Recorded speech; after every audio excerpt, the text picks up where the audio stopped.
just a quick tutorial for you on bobbles. So I'm going to show you three different ways to knit bobbles.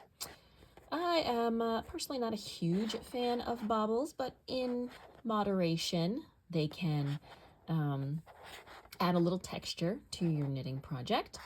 So we are going to talk about how all three of these styles were created. Now these two are pretty similar, but you can see this one is a little more circular. This one is popping out from the fabric a little bit more. And then this one is much smaller, like a bobble light, for those of us who perhaps don't love bobbles so much. So in order to create bobbles, the only thing you really need to know, obviously knitting and purling, and how to increase into one stitch. So let's start with this first one. This is a yarn over bobble, meaning that the increases are made with yarn overs. So I'm just gonna kind of go in between here, so it's not right on top of either one. All right, so we've worked to our stitch where we want our bobble, and now we're going to insert the needle, knit one, leave it on the needle, yarn over, knit it again, leave it on the needle, yarn over, and then knit it one last time. So this is a 5-stitch bobble. You can do more. Smaller ones, usually they just, they look wonky. So I wouldn't suggest fewer than 5 stitches, but you can go up to 7. Really, the number of stitches is really going to depend on the weight of your yarn. So this is, I believe, a DK weight yarn, and that's what that looks like. If I were using a fingering, I might go up to 7 into 1, but this is 5 into 1, so I've increased using yarn overs into 1 stitch. Now I'm going to turn my work and purl those 5 stitches.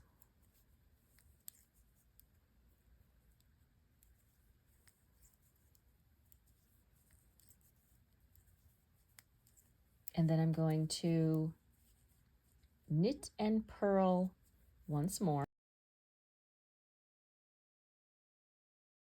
And then I'm going to turn again. And this time, instead of knitting, I am going to slip 4 of the stitches to my right hand needle purlwise. I'm going to knit the last stitch, so my yarn is reaching across all 4 of those. And then I'm going to slip each stitch over the last one that I knit. So 1, 2, 3, and 4. Let's make sure I got all of that in there. I didn't want to split it. Okay, so this is what it looks like. You can see you've got a pretty big gap here. So on the next wrong side row, you want to make sure that gets tightened up.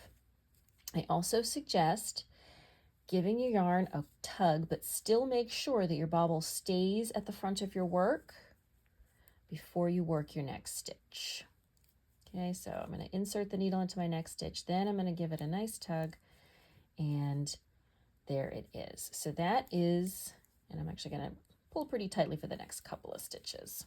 Just going to tighten everything up and make sure our bobble, so again, this is the yarn over bobble, stays at the front of our work.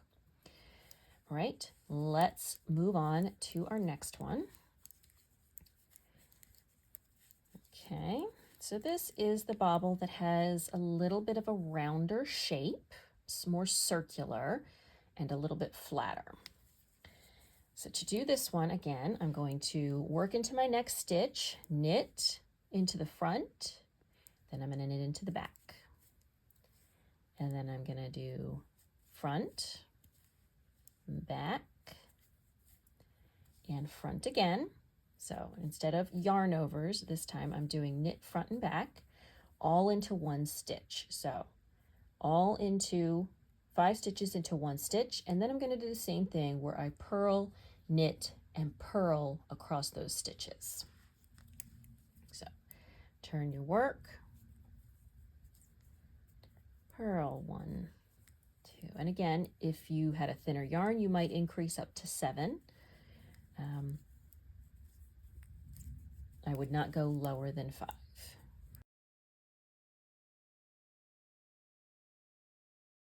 Some more yarn. We're going to decrease our stitches out a little differently to create that more circular, defined shape. So I'm going to slip the next stitch. Then I'm going to knit 3 stitches together.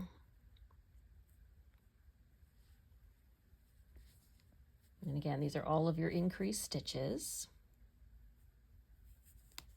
Knit 3 together. Get whatever that is out of there. Okay, so now I've got 3 of the original 5. I'm going to slip this stitch over. I'm going to slip it back to the left needle. Then I'm going to slip this stitch up and over. And then finally I'm going to slip it back to the right needle. So that just creates more of a circular shape that doesn't quite stick out as much as the yarn over bobble. So just doing some more precise decreases on that one. And again, we want to make sure it's pulled to the front of our work before we knit the next few stitches, and make sure those are nice and tight to keep it at the front of our work. Okay, so we've got our yarn over bobble, our, I don't know what to call this, but our other more circular bobble, and now we're going to do the little baby bobble, the last one. So this one, you're definitely going to want to increase to at least 7. If you do fewer than that, it doesn't really make much of an appearance. Okay, so this one we're going to do 7 increases. Let's get a little bit more yarn, and it's all knit front and back. So knit 1. Oops, let's actually get the whole stitch. Knit 1, 2, 3, 4, 5, 6, and 7. All right, so now we've got 7 into 1. However, this one is really easy. So now that we have that, we're just going to carefully slip each one of those increased stitches over the first stitch and off the needle. 1. Don't catch, there we go. 2.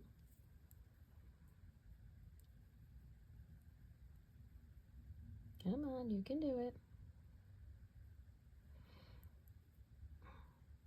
This yarn's a little splitty, so that is something you want to be careful about regardless. 3, 4, 5, and 6. All right. So we increased 7, and then we just slipped all of them over one stitch. We want to kind of push that to the front and knit the next stitch. And again, pull tight for a couple of stitches to help keep it at the front of the work. Okay, so there's our 3 styles of bobbles. And now let's work our wrong side. You don't have to do anything special with the stitches, but you will want to tighten things up to help keep your stitches at the front of your work. So as we're working back, okay, here's our bobble stitch. So I'm going to use my finger to just sort of pull this to the front while I purl into this stitch. I'm going to pull tight. And then I'm going to also, for the next one, I'm going to kind of, again, use this finger to hold that bobble in the front so I can purl nice and tight the bobble stitch and the stitches around it. And I'm basically just going to do the same thing no matter the style of bobble. I want to keep it at the front of the work. It does, you can see it right here and here. It does create a gap where it's going to want to slip back. So I'm going to pull my bobble to the front. Nice and tight. Purl that. Again, push that kind of to the front so I can purl those next few stitches nice and tight and kind of close up that gap. And then we'll do the last one.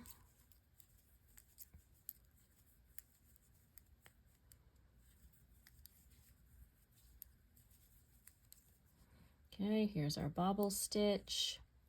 Another thing you can do is, so you can see where that long